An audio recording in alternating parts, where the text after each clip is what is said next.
ఐడియాలజీస్ని embrace చేసుకునేటప్పుడు మీకు నచ్చిన వ్యక్తి నాలాంటి చెప్పినా కానీ, లేదా ఒక కార్ల్ మార్క్స్ చెప్పినా కానీ, ఏ గొప్ప ఐడియాలజీ మీరు చెప్పినా కానీ, you put it to test.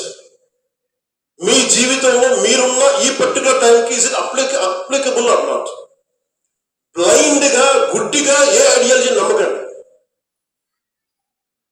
చెప్పేసి వెళ్ళిపోతారు వీళ్ళు. నేను ఎందుకు ఈ బాధ మీకే చెప్తున్నానంటే, 70ల్లో ఒక పర్టికులర్ ఐడియాలజీ పట్టుకొని, నేను 90స్లో ఒక పర్టికులర్ ఐడియాలజీ పట్టుకొని 80స్లో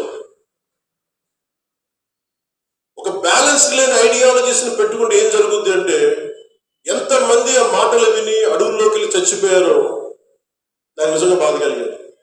It's all they made they have embraced one ideology which is not applicable. Practical results wrong. అందుకని యూనివర్సిటీస్లో విద్యార్థులు నాయకులు ఉండొచ్చు, ఐడియాలజీస్ ఉండొచ్చు, పొలిటికల్ పార్టీ తాలూకు అఫిలియేటెడ్ గ్రూప్స్ ఉండొచ్చు.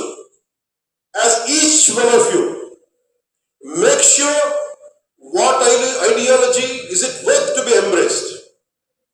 మీరు ముందు చూడాలి, ఒక తరం తర్వాత చూడాలి, 2 తరాల ముందు చూడాలి. So make sure what ideology you're embracing. You embrace an ideology which will uphold dharma.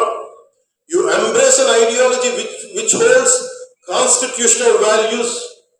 You embrace an ideology which will show gratitude to the nation which has given you birth. ఇవి ఏది fulfil కాకపోయినా దాంట్లో there is a shortage in that ideology. There is a shortfall. అందుకని మీరు embrace చేసుకునేటప్పుడు ఐడియాలజీని చాలా మంది ప్రభావితం అయిపోతారు. మీరు చాలా ప్రభావితం